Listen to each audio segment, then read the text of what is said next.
Good morning students.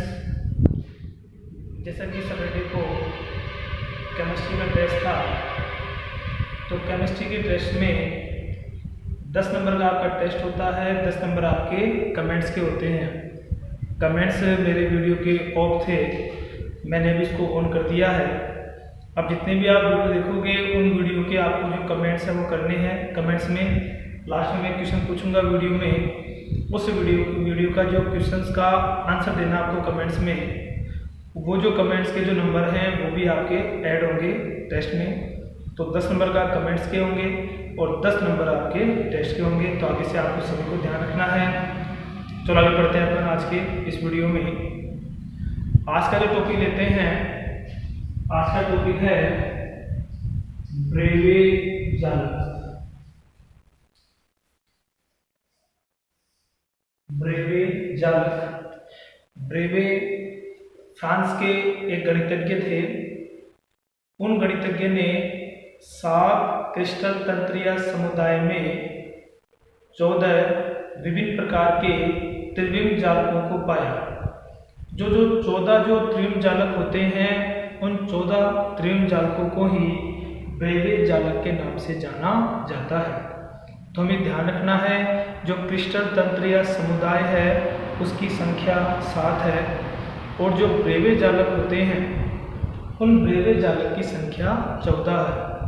तो कई बार बोलते हैं आपको एक नंबर क्वेश्चन आता है, ब्रेवे जालकों की संख्या कितनी होती है, तो हमें कंफ्यूज नहीं होना है। ब्रेवे जो जालक है उनकी संख्या 14 होती है। इसके अलावा ये जो आपके जो क्रिस्टल तंत्रीय समुदाय है, क्रिस्टल तंत्रीय समुदाय, तो ये जो क्रिस्टल तंत्रीय समुदाय है उसकी संख्या होती है 7।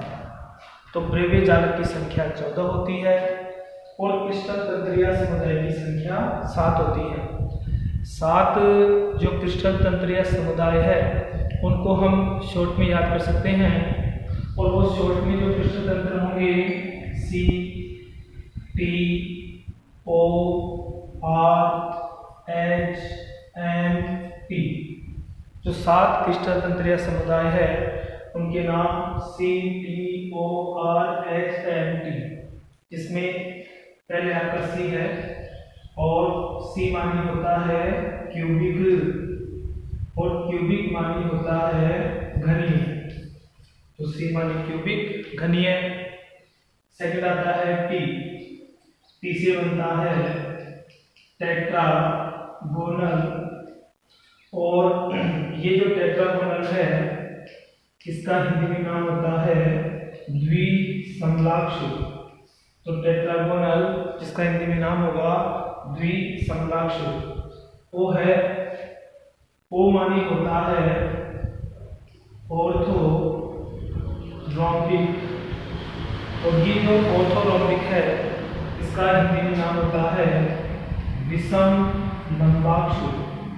इसका हिंदी में नाम हो जाएगा विषम लंबाक्ष।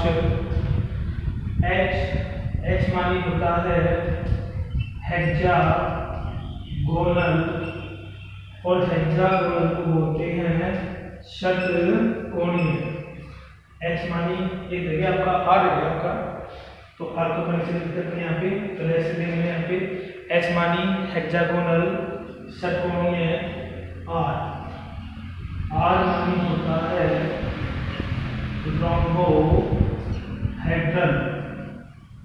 रोम्बोहेड्रल जिसको हम कहते हैं त्रिसमन्ताक्ष। तो रोम्बोहेड्रल इसका हिंदी में नाम होता है त्रिसमन्ताक्ष। M मानी होता है मोनोक्लिनिक, और मोनोक्लिनिक मानी होता है एकंताक्ष। तो मोनोक्लिनिक जिसको हम कहते हैं एकंताक्ष। लास्ट में T आता है, और इस T को हम कहते हैं ट्राइक्लिनिक, और ये जो आपका ट्राइक्लिनिक है इसको त्रिंताक्ष के नाम से जाना जाता है। तो ये हो गया आपका C, T, O, R, H, M, T। ये 7 प्रकार के क्रिस्टल तंत्रीय समुदाय है, जिनको हमें इनके नाम भी याद रखना है। तो पहला क्वेश्चन आपका ये समझ में आ गया होगा कि ब्रेवे जालक की संख्या 14 होगी और क्रिस्टल तंत्रीय समुदाय की संख्या 7 होती है। तो इसमें हमें कंफ्यूजन नहीं होना है। दूसरा जो इम्पोर्टेंट क्वेश्चन आता है, कई बार बोर्ड एग्जाम में पूछा गया है कि इन 7 क्रिस्टल तंत्रीय समुदाय में सबसे सममित क्रिस्टल तंत्रीय समुदाय कौन सा है? तो सबसे सममित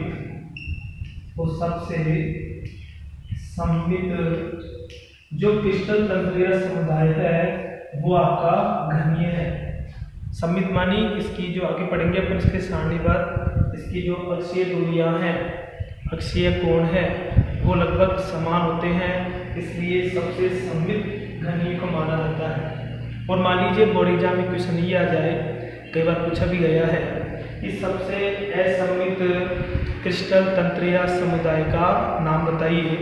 तो सबसे असममित जो होता है वो होता है ट्राइकेमिक, ये सबसे असममित क्रिस्टल तंत्रीय समुदाय होता है। सबसे सममित होता है इसमें आपका क्यूबिक या घनीय होता है।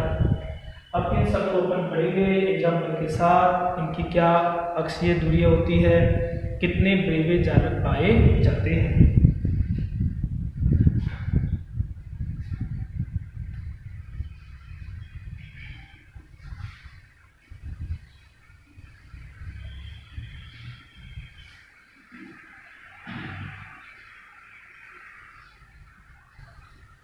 तो सारणी को हमें याद रखना है, सारणी में बना रहा हूँ कैसे याद रखना है।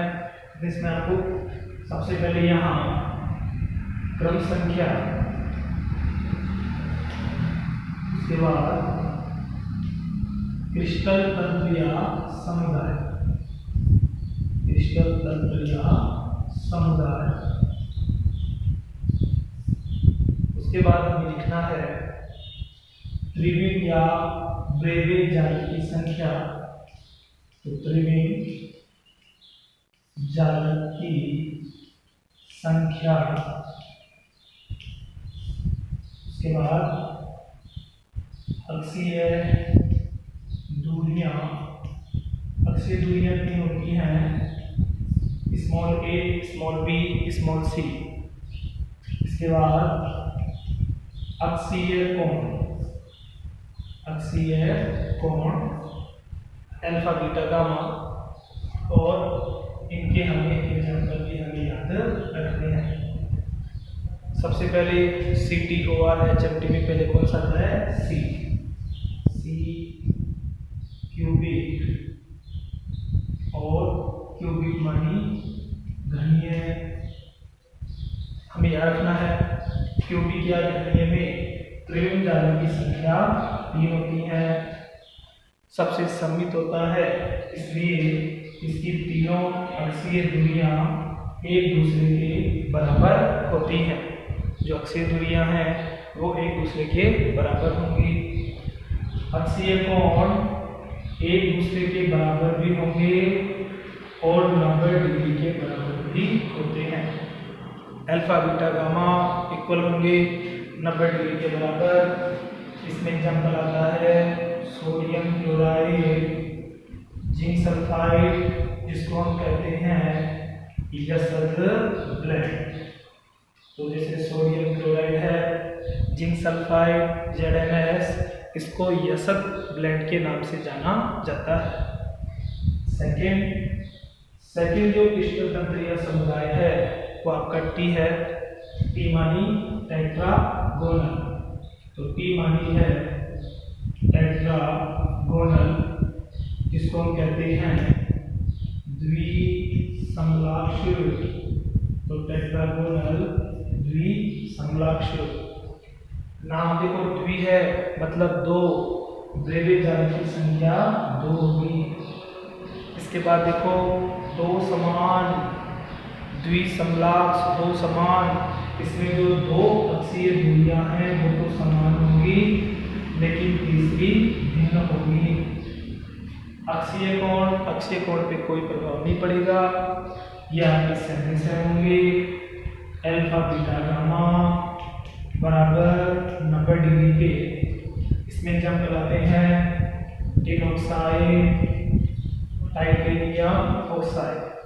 दो एग्जाम्पल आपको याद रखने हैं।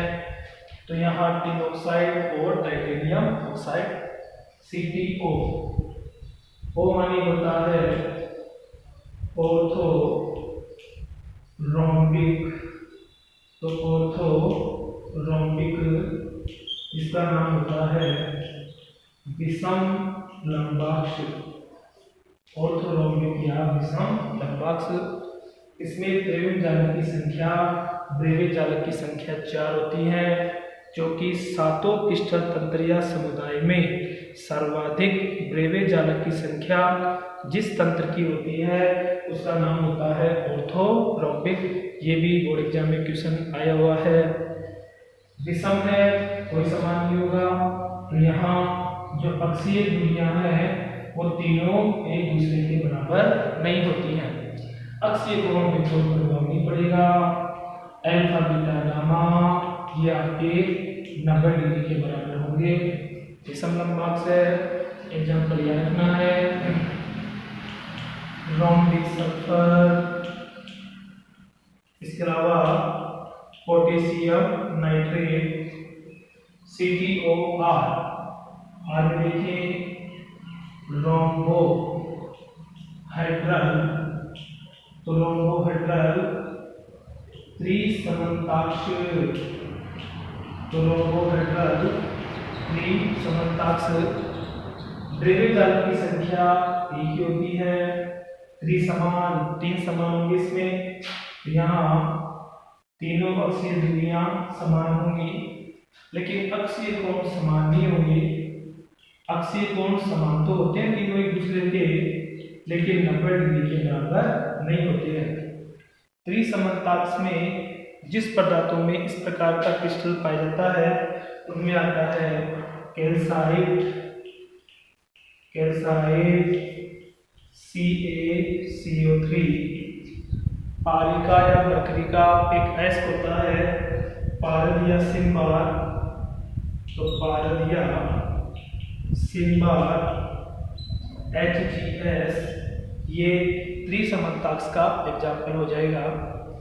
CTOR H हेक्सागोनल षटकोणीय। तो हेक्सागोनल षटकोणीय यहाँ भी द्रव्यमान जालक की संख्या एक होती है।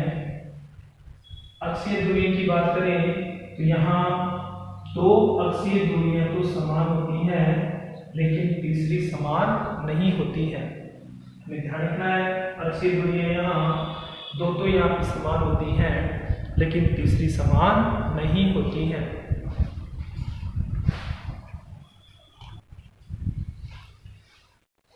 लेकिन जब अक्षीय कोण की बात करेंगे तो इसका अक्षीय कोण बोर्ड एग्जाम पूछा गया है हेक्सागोनल का।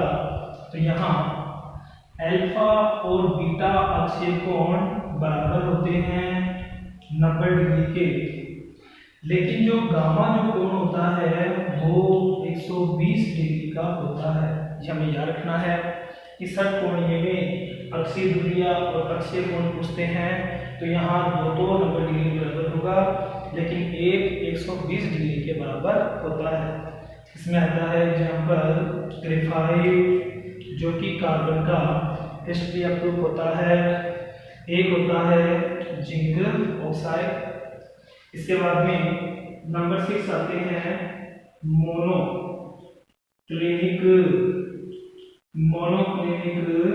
एथनताक्ष। तो मोनोक्लिनिक एथनताक्ष नाम तो एक है, लेकिन ब्रेवे जालक की संख्या यहाँ पे 2 होती है। अक्षीय दूरियां कोई भी समान नहीं होंगी, एक दूसरे के तीनों अलग अलग होती हैं।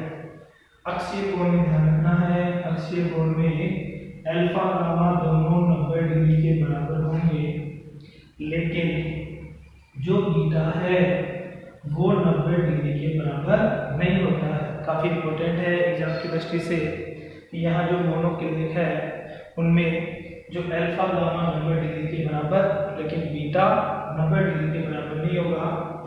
इसमें एग्जाम्पल आते हैं मोनोक्लिनिक सल्फर, मोनोक्लिनिक सल्फर। तो इसका जो सबसे बेस्ट एग्जाम्पल आता है वो आएगा आपका मोनोक्लिनिक सल्फर। इसके बाद में नंबर 7 टी, जिसको हम बोलते हैं ट्राइक्लिनिक, जिसको हम बोलते हैं यहाँ ट्रेंटाक्स, तो ट्राइक्लिनिक या ट्रेंटाक्स। यहाँ भी ब्रेवे जाने की संख्या एक होगी। पहले बताया मैंने आपको कि ये सबसे आपका असममित होता है, इस कारण से यहाँ अक्षीय ध्रुव यहाँ एक दूसरे के बराबर नहीं होते हैं। अक्षीय कोण की बात करोगे, अक्षीय कोण भी एक दूसरे के बराबर भी नहीं होंगे। तो ये जो अक्षीय कोण है वो एक दूसरे के बराबर भी नहीं होते हैं।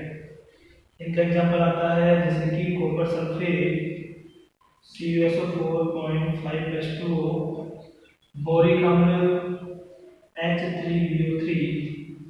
यहाँ जो नंबर 6 है इसका भी आप एक और एग्जाम्पल लिख सकते हो Na2SO4.10H2O, जिसको लवण के नाम से जाना जाता है, एक प्रकार का क्रिस्टल लवण है।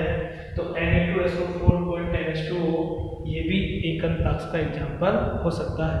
इस प्रकार से हम यहाँ इस सारणी को याद कर सकते हैं।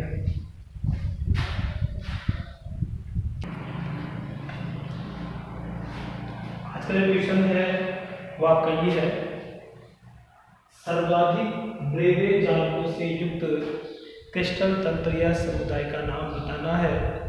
उन 7 क्रिस्टल तंत्रीय समुदाय में से वह क्रिस्टल तंत्रीय समुदाय कौन सा होगा जिसमें ब्रेवे जालकों की संख्या सर्वाधिक होती है। इस क्वेश्चन का आंसर आपको कमेंट्स करना है। कमेंट्स के नंबर होंगे आपके, इसलिए सभी को आपको कमेंट्स करना है। Thank you.